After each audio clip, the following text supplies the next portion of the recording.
So the second part is on publication ethics. Next slide, please. Scientific misconduct. What actually is the scientific misconduct means? It is a continuum ranging from honest errors to outright fraud. It could be honest errors from the part of a research, or could outright research community responsibility. There could be honest errors, there could be outright fraud, means deviance from honest errors and outright fraud. And the research community must take a collective responsibility to tackle that. Moving the whole research community in the right direction should reduce the number of serious cases. That means there are n number of scientific misconduct is reporting on a daily basis, but the research community should take a collective responsibility, and this is said by the authors Nailena and Simonson in Lancet. Next slide, please. Definition of scientific misconduct. And it is fabrication, falsification, or plagiarism in proposing, performing, or reviewing research, or in reporting research results. See, fabrication, or plagiarism. In what senses? Proposing, performing, or reviewing research, reporting. Next one. And what is fabrication? Fabrication means making up results and recording or reporting. Making up what? Nothing. There will be no experiment, there will be no hypothesis, no experiment methods, etc. No scientific methods will be followed, and nothing will be there. Some people make up results and report them, and it is known as fabrication. Then falsification. What is falsification? They have done something, but they manipulate the research material, manipulate the outputs from the research equipment or processor, or changing or omitting results such as the result is not accurately represented in the record. This is what is known as falsification. So the difference between fabrication and falsification is that in fabrication the result is generated from nothing, and in falsification the result is generated from something. Then the third one is plagiarism, which I have already mentioned in the first part. Next slide, please.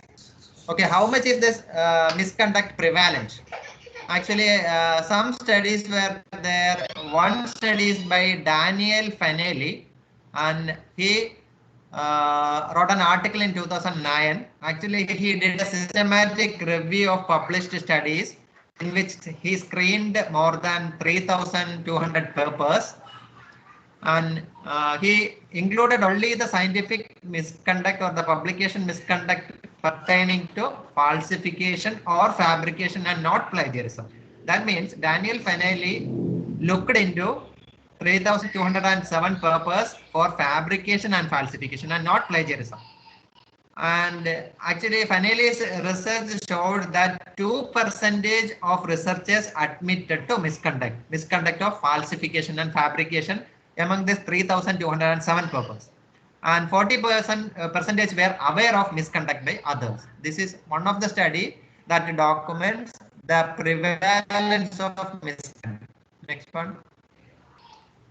This is by Richard Smith, and he was the former journal editor of Lancet, then some other British medical journal.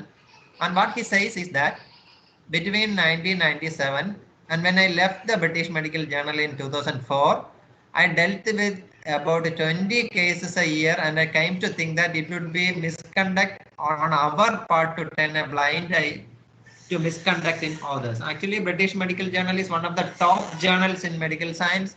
Even in British Medical Journal, the editor Richard Smith witnessed more than 20 cases of scientific misconduct in an year. See, more than 45,000 journals are there in the academic world. In BMJ alone, the editor noticed more than 20 misconduct per year. And what he says is that the effect of COPE, which was founded in 1997, primarily as a self-help group for editors, helped to counter this. Actually, he says that COPE is the biggest achievement may have been to send sensitize editors to recognize misconduct and oblige them to take action. So COP comes to the C. Next slide. What is COP? COP is the acronym for Committee on Publication Ethics.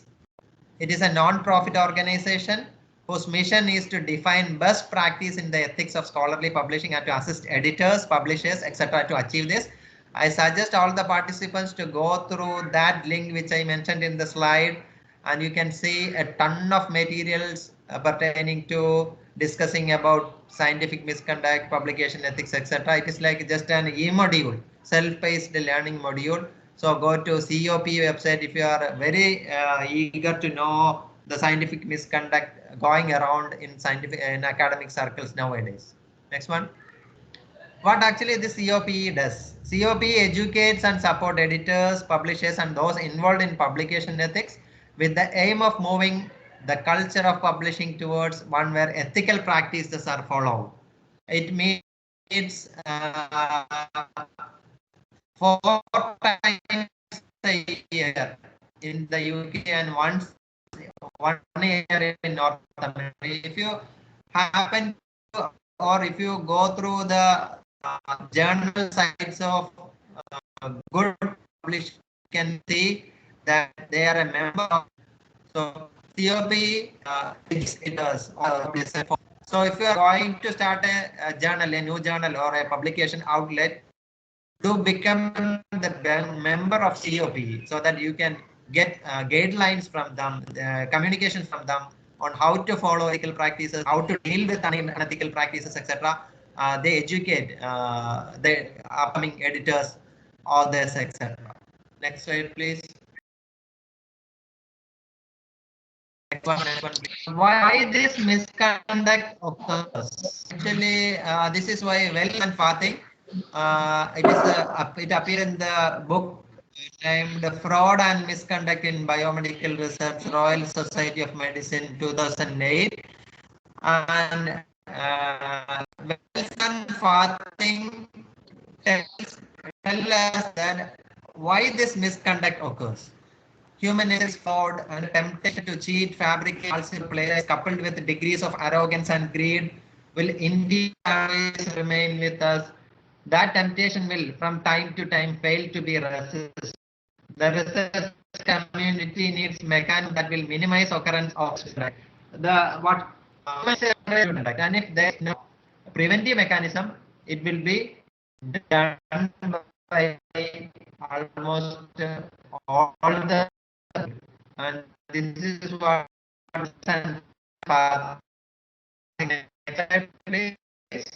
Hello, sir. Your voice okay, is fine. Next slide. Who might commit misconduct? And this is authors and researchers commit misconduct. We all know. What are all the types of misconduct authors and researchers do? See, a list is there. One is unethical research, fabrication, falsification, image manipulation, selective reporting, redundant publication, inappropriate authorship, gift and ghost authorship, undeclared conflicts of interest. These are the some of the misconduct done by authors and researchers. Next slide. Editors do scientific misconduct. What are all the misconduct done by editors? See, one, bias in selection. Suppose a editor accepts only purpose from an institution which he has connection, it is bias in selection. Then preferential treatment for friends or colleagues. Suppose you are an HOD of a department, you are receiving only or you are accepting only manuscripts sent by the faculty members and research scholars of your department, you are doing a preferential treatment. Then breaching confidentiality. Normally, editors will not disclose the affiliation name, etc. of authors who are submitting manuscript, that is double blind peer review, etc. In some cases, they breach the confidentiality so that some harm may be done or could be done to the authors who wrote the manuscript, and this is breaching confidentiality. Then intentional delays for rival. Suppose an editor intentionally delay the publication or the peer reviewing of a paper, he is doing a scientific misconduct. Next slide. Reviewers. Reviewers do scientific misconduct, the same thing. Plagiarism of text or idea, then undeclared conflict of interest, breaching confidentiality, intentional delays, etc. is done by reviewers. And one thing you may notice, plagiarism. How these reviewers plagiarize? They are normally reviewers will be domain experts in their fields. Editors do send the manuscript to reviewers, which are experts in their respective field. They are very capable of understanding things, new original ideas written by authors, and they can duplicate it or replicate it very quickly. So, and some reviewers will publish it as their own before the publication of the original manuscript. And there are so many instances where reviewers had done this type of plagiarism, and now there is a mechanism known as what? Preprint archive. When you are submitting something to a high impact journal or a good journal, you are permitted to upload the manuscript, the final manuscript in an archive, which is known as preprint archive, so that the reviewers are not able to, will not be able to plagiarize the ideas, and they can publish or reproduce as their own before the publication of the submitted manuscript. Preprint archives. For example, ARXIV archive. Then for in library science, ELIS. And so many preprint archives are nowadays available. Next one, publishers. Publishers do scientific misconduct. For example, plagiarism, undeclared conflicts of interest, breaching confidentiality, intentional delays, etc. Next one, funders. So, funders normally do give fund to organizations and individuals, keeping in mind that their research study or research will benefit the funders, the funding organization. In cases where the output of the research is not in line with the thought of the funders, they will do misconduct. For example, they will try to suppress inconvenient. They try to delay the publication. They will not give the authors the access to data which were collected as part of the study. Then forcing or attempting the authors to bias the presentation of findings. Then not disclosing their involvement, etc. are some of the misconduct done by funders. Next one. Examples for publication ethics. And the first one is for unethical research. And then an example for unethical work for unethical research. And he is a well-known doctor in Italy, I think so, or in Sweden. Yeah, he's from Sweden, and he was fired from Swedish Institute over research lies. What he did is he developed a new method of surgery. That means he applied a new method of operation. That means replacing of or trachea. And actually, he advertised that his surgery was a fantastic one. Many of the patients who received his tracheal transplant was alive, etc. And he did an advertisement, but actually when the institute did an investigation and found out that 6 of the 8 patients who have received his synthetic trachea have died, and he lied to the world that his surgery was successful. And this is a classic example of unethical research, and it was reported by The Guardian in 2016, I think so. Yeah, 2016. And you may go through the link and get more information about the unethical research. Then another example is falsification and fabrication. First one is unethical research. Second one, falsification and fabrication. An analysis of image manipulation at the Journal of Cell Biology, which is a high impact journal, found out that 1% of images had been inappropriately altered. This is another example for publication misconduct. Falsification, which comes under falsification or fabrication. This image manipulation. Next slide, please. See this one. Cancer research hit with 10-year ban on federal US funding, and it was reported in Retraction Watch. It is a website that lists daily retractions in the scientific world. Daily, you will get alerts on retractions from the scientific world from if you register to Retraction Watch. And in this case, it was reported in August 2020. A cancer researcher, but actually he did is explained in the next slide. And he worked with Wayne State University. He lost his PhD also for doing that. He got a ban. Next slide. According to Office of Research Integrity or ORI, found that he intentionally, knowingly, and or recklessly and fabricated images representing protein and electrophoretic mobility shift assays in experiments, underlying mechanisms controlling cell proliferation differentiation centers. That he lost his PhD. He got a 10-year federal fund ban, and see more than 100 papers. One of the longest we have seen shows a staggering amount of bad faith with individual episodes of fabrication approaching to triple digits. More than 100 papers were fabricated. With he wrote papers with fabricated images. Next slide, please. And these two examples are from India. The first one is listed on Papir for image duplicate. So take down the name of this website, Papir, P-U-B-P-E-E-R, Papir. The earlier one which I mentioned is Retraction Watch. And this is Papir. This is a website for post application. And the example 2 says that 33 papers listed on Papir image duplication. And all those papers were from India, from various science and technology institute, research institutes from India. 127 papers from India retracted for image duplication or manipulation. Actually, these papers were all published in good journal, high impact journal, prestigious journal, and all papers were written by the so-called scientists and research scholars, and most were retracted. That papers were from institutes, and they retracted 127 for image duplication. Please.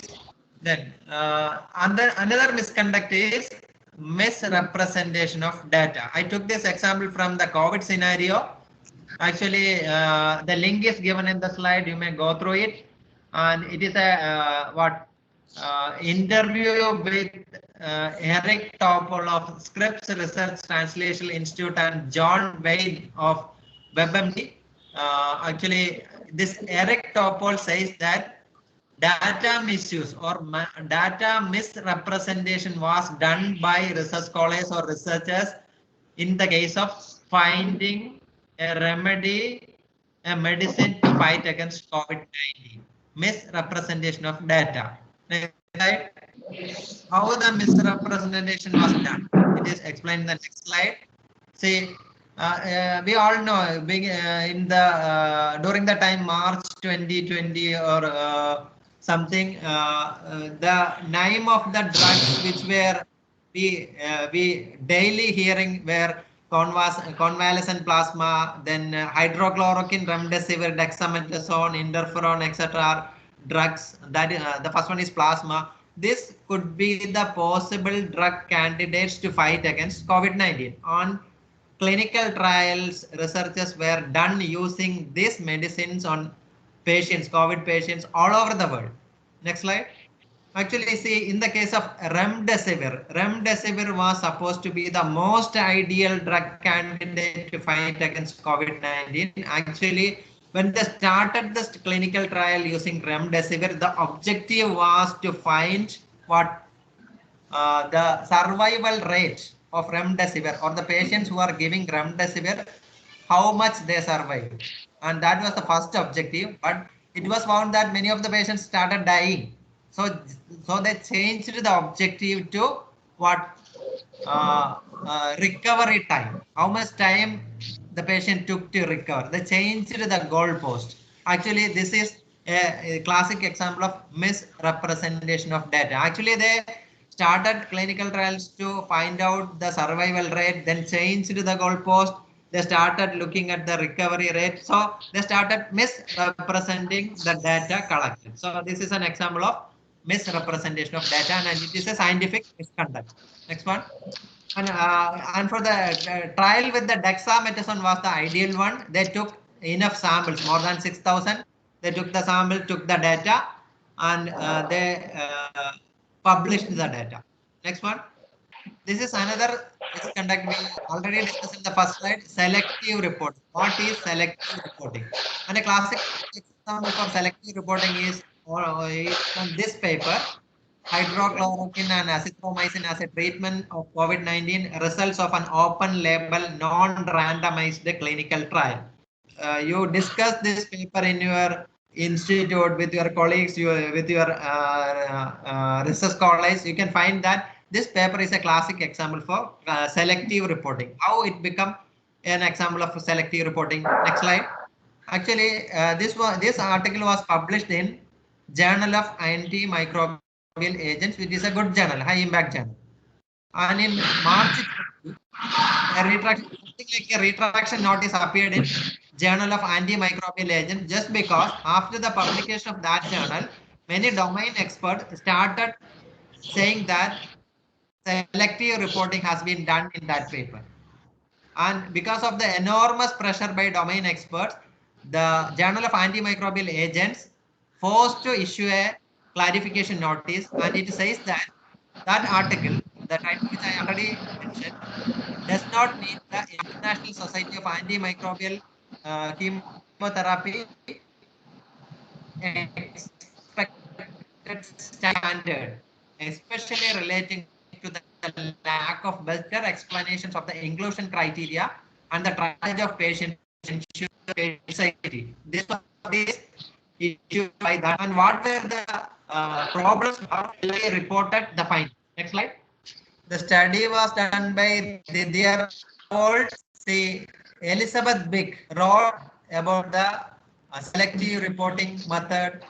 Didier Raoult followed in Papier. See, there were missing patients. In the beginning, there were 36 patients, but in the final paper, in the analysis, 6 patients were left out. That means the 6 patients were died, and the author deliberately avoided details of 6 dead patients. Then conflicted peer review and confusing data. What is conflicted peer review? The second author of that article is one of the editor of that journal. It was submitted in a day and it was published in a day. I think it was published in March. It was submitted for application March 16, and very next day, March 17, it was published. Just because one of the co-authors were the editor of that journal also. This is conflicted peer review. So in this way, Didier Raoult selectively reported the findings or the data, and he concluded the findings. So that's the Journal of Microbial Agents, something like a retraction notice. This is an example for selective reporting. That is scientific. Next one, data fraud. And data fraud, I also took this example on COVID scenario.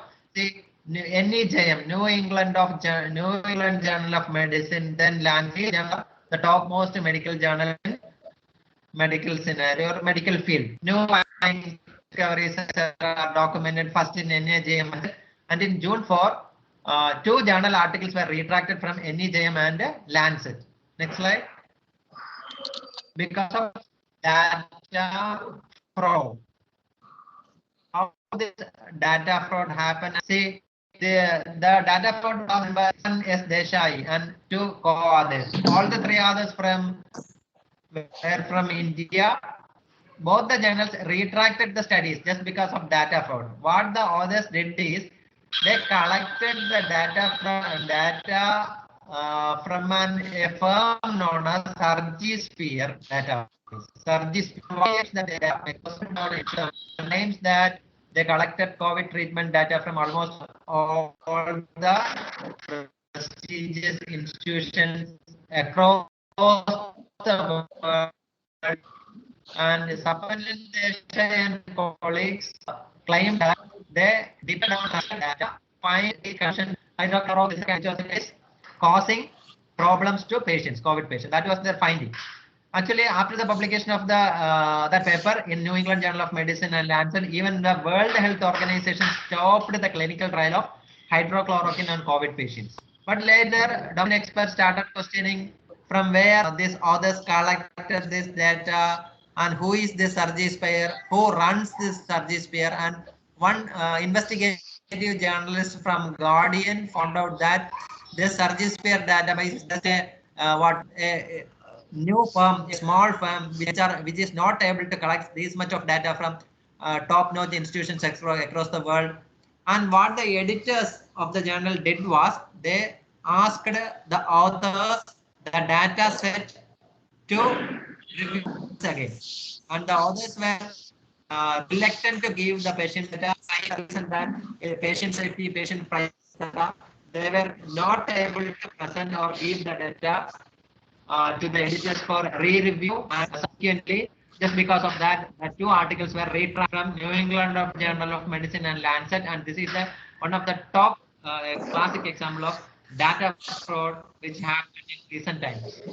And the most interesting thing is that both the articles were retracted now, but still that article being cited by other medical researchers in their new articles. It's a very interesting thing. Normally, when an article is retracted, its its eligibility has gone. The finding has no use.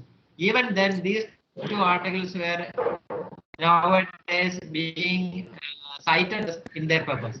Next one. Then redundant publication. What is redundant publication? It is also called salami publication. It refers to a situation that one study is split into several parts and submitted to two or more journals. That is salami publication. There is no need to split a study different parts and publishing. It's an unethical thing, and it is called redundant publication, or the findings have previously been published elsewhere without proper cross-referencing, permission, or justification, etc. And this is known as redundant publication. Next one, self-plagiarism, which I explained in the initial session on plagiarism. What self-plagiarism is? It is also a scientific misconduct, publication misconduct. Next one, duplicate submission. What is duplicate submission or publication? You are not permitted to submit the same study to two journals or publishing more or less the same study in two journals at a time. You are not permitted to submit the same study to two journals at a time, or you are not permitted to publish this comes under the duplicate submission. See, translation of articles without proper permission also comes under this duplicate submission. It is a publication misconduct. Overlapping publishing. What is publication? See, it's, the differentiation between the salami and overlapping publication is very minute. Please refer to the COP website from which you can the exact difference between all a certain overlap in a science publication is not unusual in many science. In some areas, the researchers may even said to have a strategic interest in publishing their research in least publishable unit called salami publishing. Actually, so many papers. Recently, I have gone through an Iranian research scientist paper. He reproduced many of his sentences, paragraphs of his first new paper, and just citing the reason overlapping his paper. Newer paper was retracted just because of he overlapped or reproduced something which he published before. Next one, fake peer review. And this happened in Kerala, in Trivandrum, fake peer review.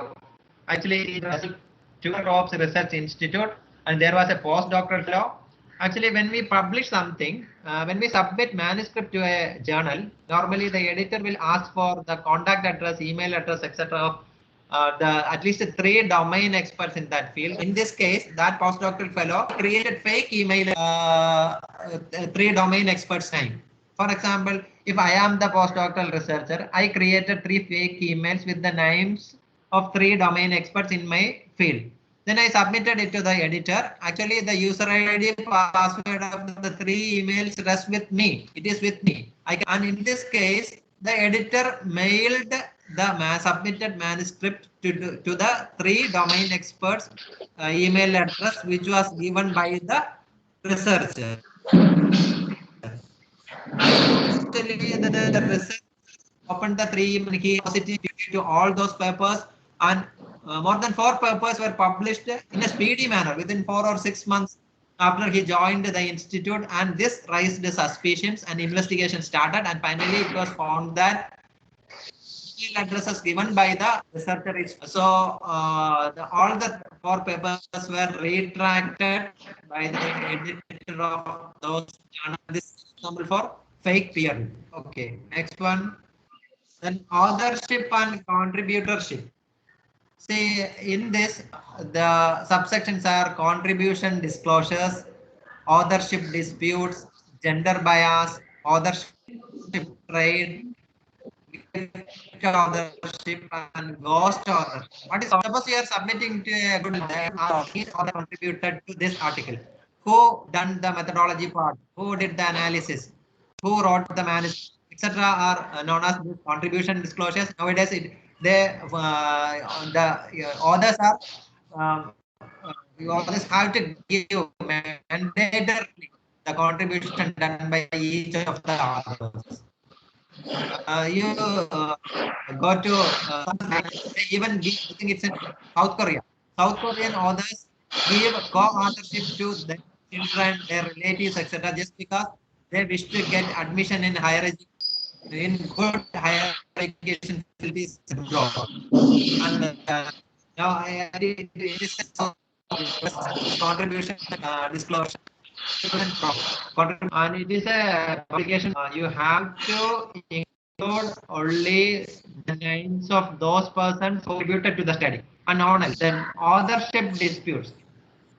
This contribution disclosure is connected with authorship dispute. For example, I recently saw a paper in which one person gave the colleagues without taking permission from his colleague. Later, the colleague found out that his name was included as a co-author. He wrote to the editor that his name was included in the article without the consent of the person. So the editor retracted the paper. So authorship dispute is very arise in authorship after the publication. Then gender bias. Gender bias means papers submitted by women scientists or research scholars are not accepted or not published in a speedy manner, or they are showing biased female research, etc. comes under gender bias. So many examples are there. Then authorship right. It's very common nowadays in the Indian academic Facebook group. See, for example, I have taken a screenshot of many of these examples of authorship trade. For example, a paper is ready for publication. First author position is available. Second author, third author, fourth position is available. They have personal message. In that way, advertisements are given, and when we contact them, they ask for money. For first author position, you have to give 30,000. For second author, 25,000. Third author, 20,000, etc. And this comes under the authorship trade. When gift authorship is giving co-authorship to others as a gift, then ghost authorship is writing your paper with the help of others. You are doing nothing, but you are publishing the purpose as your own. This ghost authorship. Complaints and appeals. Suppose one of your papers is written from a piece of justification. You are permitted to give appeal to the journal. If your complaint or your concern is genuine, they will revoke the penal measures inflicted upon you. So suppose somebody complains about your paper, and due to that complaint, if paper is retracted, you can definitely complain to the editor that the concerns raised against my paper is not genuine. Please reconsider the This is this is what I have to say about complaints and appeals. So I have explained each of the publication misconducts in each slides with at least one example. I suggest the participants to go through each slide and go through the example link I have included in each slide, and you will get a clear picture of what each scientific misconduct or publication misconduct is, so that you can avoid it while writing your paper. For example, unethical research. What is unethical research? And Paolo Macchiarini did unethical research. What unethical research he did? How the institute investigated it? How it came to limelight? What remedial measures the institute took? This is explained in the first slide. Then what is data fraud? I have took example from the COVID scenario. Then what is misrepresentation of data and who did misrepresentation? I explained it. Then selective reporting and who did selective reporting in which paper, and what were the concerns raised by persons who saw that selective reporting, what remedial measure that journal took. All examples are everything is explained in each slides, almost all the examples. So go through this both these slides and get to know what are all the scientific and publication misconduct. Make aware yourself and avoid these types of scientific misconducts in future. Discuss all these things in your department with your colleagues, with your research scholars. Try to take sessions on each of the scientific misconduct, so that within 2 or 3 months you will be aware about all these things, and you can avoid these things in your writing. So I am summing up. I explained about plagiarism in the first session, and definition of plagiarism, then need of understanding what style manual is, what is the need of proper documentation. Then the take home message was, even if it is a single sentence, restate in your own words and give the citation. And for each domain, for psychology, for social science, you should know what APA style manual is. You should know what MLA style manual is. If you are from a language domain, then etc. etc. Then one thing I forgot is that note taking. What is note taking? For writing your paper, you have to take note, and in note taking scenario there are 3 steps. One is paraphrasing, one is summarizing, and other is quoting. Paraphrasing is explaining it in your own words. Summary is also the same, explaining in your own words only the main points. And quotation, there are 2 types of quotations are there. One is short quotation, another one is long quotation. Short quotation means words up to 40 words you have to give in double quotes, and if the source you are copying or reproducing is more than 40 words, you have to give it as a block quotation. There is no need to have a double quotation mark in block quotation. It is just make 0.5 inches from the left side margin and reproduce it as a separate standing block with double spacing. It is known as block quotation. Then plagiarism detection softwares, Turnitin, Identicate, Urkund, etc. They are text-based plagiarism detection software. Always be alert. They only looks for the similarity in the text and nothing else. So then common knowledge, the sun rises in the east. This is common knowledge. No need to cite it. Suppose your thesis or manuscript contains enormous amount of previously published material which is necessary. That means, for example, in chemistry thesis, you have to reproduce so much of chemical formulas. If it is in organic chemistry, you have to document the chemical formulas in three or four papers. In that case, you have to use the filter option of the plagiarism detection software to eliminate it from the similarity index report. Finally, I said about citation-based plagiarism detection system in the plagiarism session, and go to the site citeplag.org, citeplag.org. You can see examples of papers retracted which were screened using citation-based plagiarism detection softwares. And in the second session, we were discussing about this falsification and fabrication. So many examples I have given in the, I explained all things in the first slide and examples in the second slide. So you may go through it. These are all the things I intended to discuss with you. Now you can ask any doubts so that I can continue the discussion, or else we can mind. Yes, sir. I wanted to ask you, you said something like if we have got old publications, for example, if you mentioned about chemistry, old equation publications. So what software you said in that we have to use? Actually, I didn't mention about any new softwares, but before you generate the similarity index report, actually, we have to submit a paper in a plagiarism detection software to generate the similarity index report. At the end, before generating the similarity index report, we can manually filter out those items which are legally reproduced. For example, the chemical formula or the solution in a mathematics paper, which is already published somewhere else. It will show the similarity by the software. Okay, got it? You can manually remove that before generate similarity report, and it should be done by the person who is checking the paper. Okay, sir.